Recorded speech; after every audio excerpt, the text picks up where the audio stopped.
So there are many pathways that a rock can take to become a different type of rock. Typically, the path that is taken depends on the tectonic regime, on the surface conditions, on the availability of water, and other chemical elements that may contribute to weathering and erosion, for example. So let's go through this example. If we have this metamorphic rock down here, you can see that it can either undergo metamorphism again, so it can undergo metamorphism and become a different metamorphic rock. It can also get melted if it's buried deep enough at higher temperatures. It can undergo weathering, so it can undergo weathering. Sorry about the really bad drawing. And then after it undergoes the weathering, it will also undergo erosion if it has been exposed to some sort of surface or near surface condition, right? So many things can happen to it. Let's go with the route where it had melted and had become an igneous rock. So let me see if I can erase that. Oh, yes, great. So once it melted enough, so that would be this right here, it became magma, right? So that would be the case where I had a few slides ago. Let me show you really fast. So that would be this case, in which case the metamorphic rock got heated enough so that it became magma itself. So we said that it underwent melting. Once it is magma, and once that magma actually gets cooled either below or at the surface and becomes an igneous rock, so once the melting occurs and then it cools enough to become an igneous rock, from that igneous rock, we can see that it can also take different pathways. It can either get weathered and eroded if exposed to surface or near surface conditions, or it can undergo metamorphism. So it can be buried deeper and undergo metamorphism the same way. So either way, that's what can happen to the igneous rock. So let's go with the route where it was exposed to the surface. So let's clear that up. So that would be the case in which it was an igneous rock. It got weathered and eroded as it was exposed to surface or near surface conditions. So again, it could have been exposed to the surface either because it got crystallized at the surface as lava, or because an intrusive igneous rock was lifted up by mountain building events, and then that rock was on top of what initially, or it wasn't top, because everything that was on top of it got eroded away. So once that igneous rock is at the surface, the weathering and erosive agents act on it and start breaking it up and carrying the pieces that are broken up, which can either be solid particles or minute dissolved ions, but they can be carried away from the location where they got weathered from, and those pieces can be left in a new environment where the pieces are left for deposition. So once those pieces are deposited, these pieces can undergo cementation and compaction. So again, the pieces would be the sediments themselves, and they can undergo, basically, once they're deposited, they can go lithification. So lithification is subdivided into cementation or compaction and cementation. So that's what can happen to it. And then once that lithification is done, we get a sedimentary rock. So once we get compaction and cementation, we get a resulting sedimentary rock.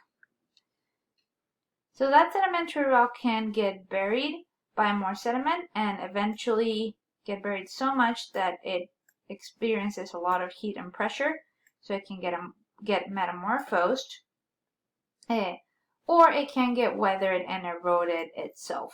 So if it just is left at the surface for a long time and not buried by anything, it's likely that weathering and erosion will act upon it and will do their job to make it become sediment itself.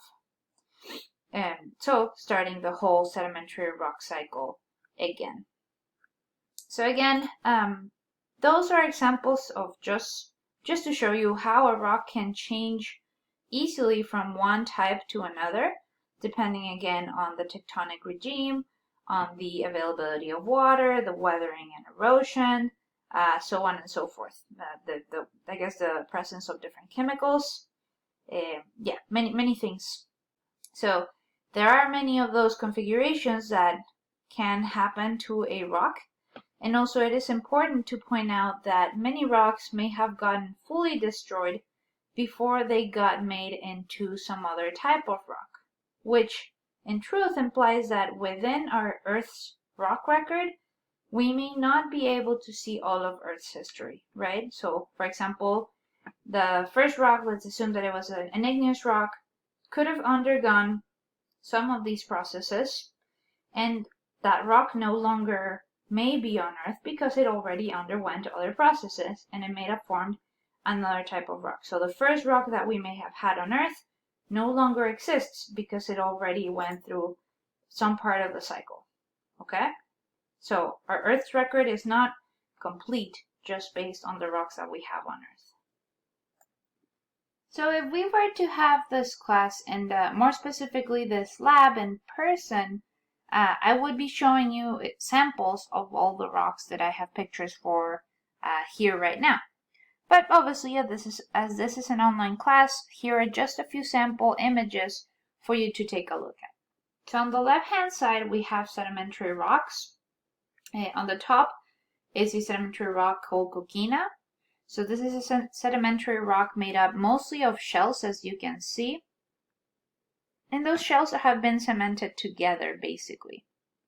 So based on what makes this rock up, again, mostly seashells, it's pretty safe to say that this rock got lithified, meaning compacted and cemented, at or near the ocean. Perhaps all of these shells were from organisms that lived in the first 200 meters of the sea level, so nearby the coastline area, kind of. But after they perished, ocean currents moved them a bit further offshore where they could have gotten cemented together. Or perhaps they got moved further onshore and got cemented together at a much lower rate. The bottom image that you have right here is probably somewhere in the southwest US, so somewhere in Arizona, New Mexico, Utah, Nevada, perhaps.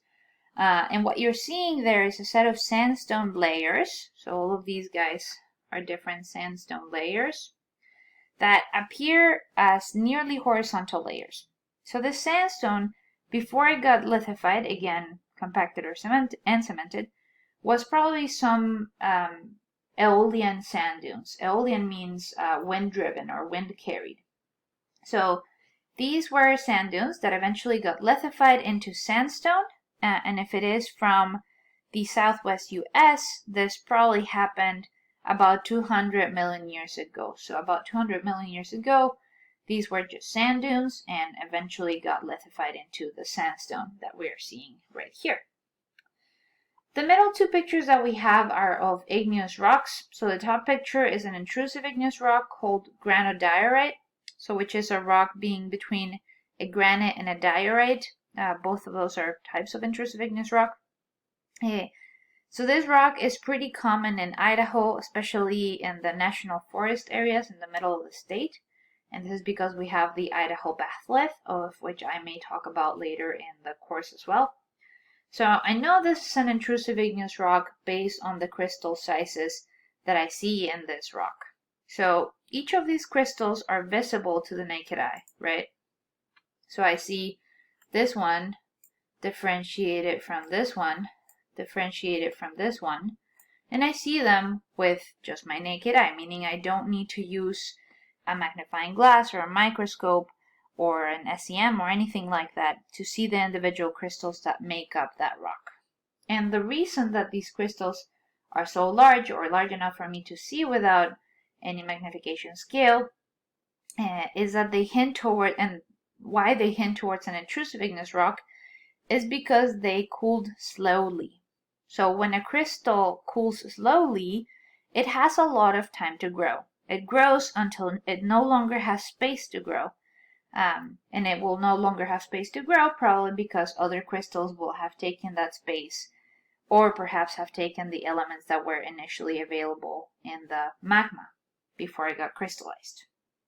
So by crystallizing inside the Earth, this allows for cooling to happen very slowly. And so with this slow changes in temperature as the slow cooling magma rises, we get crystals forming larger and larger, and then once it cools fully, the crystals are large enough for us to see them with the naked eye. However, in the bottom two rocks that are right here, those are both igneous rocks, but these are extrusive igneous rocks. The left one being something like an andesite, and the right one being obsidian or dragon glass if you're into Game of Thrones. I know that they're extrusive because of the crystal size or lack of crystals in the case of the right black rock. So when an eruption happens, the magma, then having become lava, right, because it erupted above the surface, experiences a temperature change that is quite drastic. So it goes from being really hot below the surface to being pretty dang cold in comparison as it is above the surface.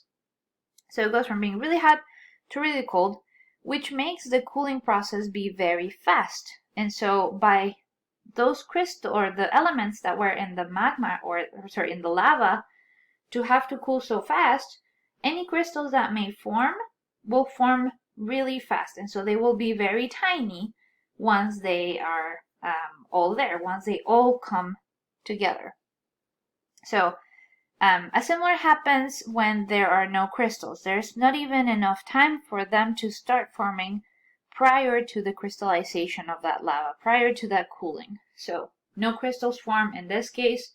Crystals do form, but they're very small in this case. Typically, you wouldn't be able to see them with your naked eye. Okay. The right two images that we have right here are of metamorphic rocks. The top one is a schist, that's what it's called. And then the bottom one right here is a gneiss, that's what it's called.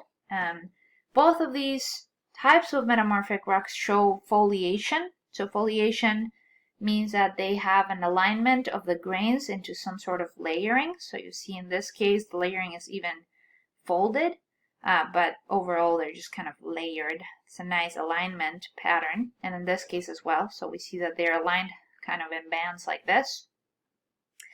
The bottom one, again, in that foliation, we see that it even divides between denser and darker minerals. So the darker material that is right here are minerals that tend to be denser and darker. And then the lighter colored ones tend to be less dense, but obviously lighter in color. And so it forms kind of a banding of the rock itself. This one almost does, but not quite as strongly as this bottom one. So in both of these cases, there are high heat and pressure that made the minerals in the rock align, and in certain cases even transform into other minerals during the metamorphosing process. Process. In the bottom picture, you also see again the wavy pattern, meaning that pressures were so large that the rock got squished in one direction, as if it had been placed on a vise. So you can think of the pressure being applied from the left and from the right as if coming together, right? And so if you had this type of effect going on, the rock is being squished and deformed. So you can picture this as an analogy. It would be good to picture you, for example, pushing a rug against a wall and that rug kind of crumpling into wave-like shapes. That is what's happening in this case. These are being kind of crumpled. Obviously not as much as I drew, but similar. So those are just a few examples of some of these three types of rocks that we have. Again, I would love to show you these in the lab, but being what this class is, I won't be able to. So figured I'd give you a taste for them.